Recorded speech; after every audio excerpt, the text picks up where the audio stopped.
દસાડા લખતરના ધારાસભ્ય પી.કે. પરમારે ગણોદ્ધારાની કલમ વિશે આપ્યું નિવેદન. પાટણી નગરપાલિકા વિસ્તારના ખેડૂતોના ગણોદ્ધારાની કલમ 192, 193, 194 અંગે તેઓએ કહ્યું કે ગણોદ્ધારાની કલમ 192, 193, 194 હટાવવા અનેકવાર ઉચ્ચ કક્ષાએ રજૂઆત કરવામાં આવી છે.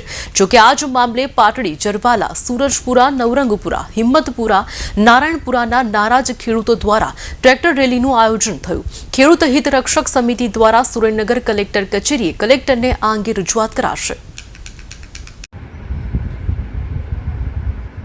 નમસ્કાર. મારા સાઈઠ દસાડા વિધાનસભા વિસ્તારના વહાલા ખેડૂત ભાઈઓ અને પ્રજાજનોને મારા જય શ્રી રામ.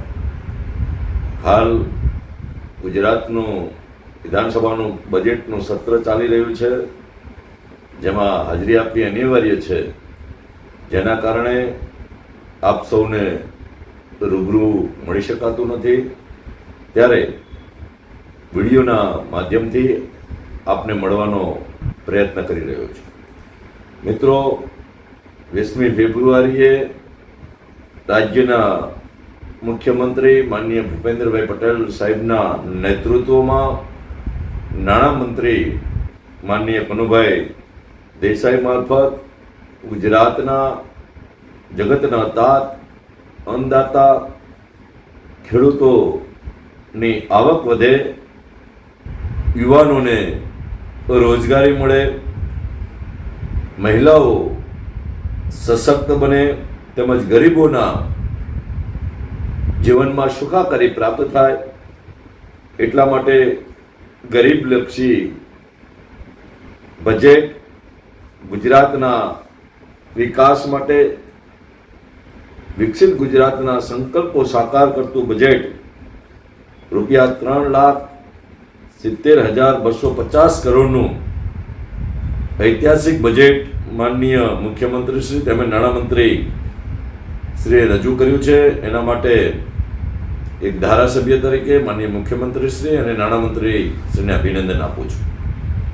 ખાસ કરી મિત્રો, વિધાનસભાના સંદર્ભમાં પાટડી નગરના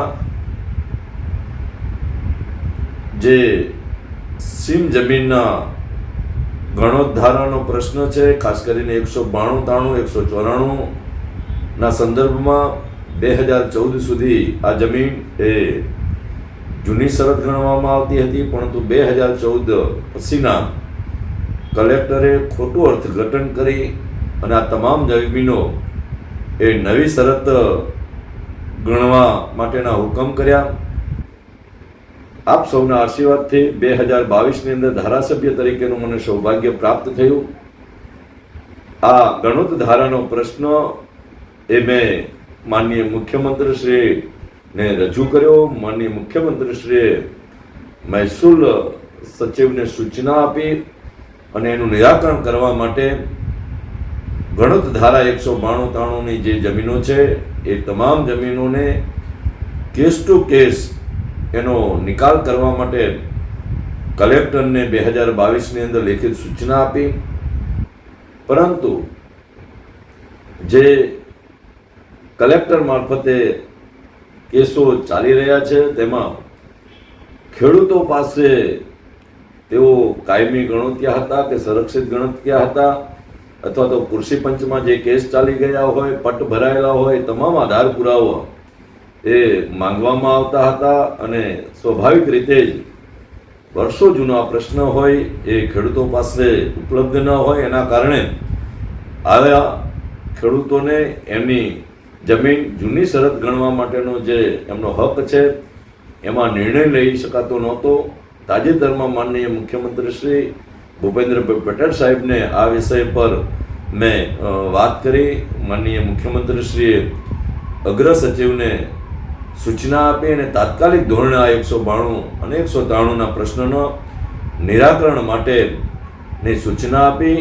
એના આધાર ઉપર અગ્ર સચિવ જયંતિ રવિ મેડમે અધિકારીઓને સૂચના આપી અને એની એક કમિટી બનાવી અને 3 માસની અંદર કેમ્પ કરી અને તમામ કેસો એ ખેડૂતોની અરજી લેવાની જરૂરિયાત નથી. જેટલા પણ ખેડૂતો ના 192, 93 અને 194ના જે કેસો છે એ તમામને રેકર્ડ એ ઉપલબ્ધ છે, ત્યારે એ તમામ કેસનો વિગતે અભ્યાસ કરી અને જૂની શરત, નવી શરત અથવા શરતી જે કાંઈ છે એ નિર્ણય માટે 3 મહિનાની અંદર સકારાત્મક એનો નિર્ણય આવે એના માટેની એમણે કમિટી બનાવી છે અને એના સંદર્ભમાં એનું પ્રશ્નનું નિરાકરણ પણ થવાનું છે. ત્યારે મારા પાટડી નગર અને આજુબાજુના 7 ગામોના ખેડૂતોના જે પ્રશ્ન છે, વર્ષો જૂનો 2014થી જે પ્રશ્ન છે, એ ટૂંક જ સમયની અંદર 3 મહિનાની અંદર આ 192-93નો પ્રશ્ન એ સરકાર એનું નિરાકરણ કરવા તરફ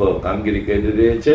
ત્યારે માનનીય મુખ્યમંત્રી શ્રીનો હું આભાર વ્યક્ત કરું છું અને એની સાથે સાથે મારા ખેડૂત ભાઈઓને પણ હું વિનંતી કરું છું કે જે કોંગ્રેસ, કાયમી કોંગ્રેસે એ ખેડૂતોને અન્યાય કર્યો છે, કદી ખેડૂતોના હિતની એને ચિંતા નથી કરી, એવા કોંગ્રેસના અમુક આગેવાનો મારફતે જે ખેડૂતોને ગુમરાહ કરવામાં આવે છે એમાં ગુમરાહ ન થાય અને સરકાર ઉપર મને ભરોસો છે.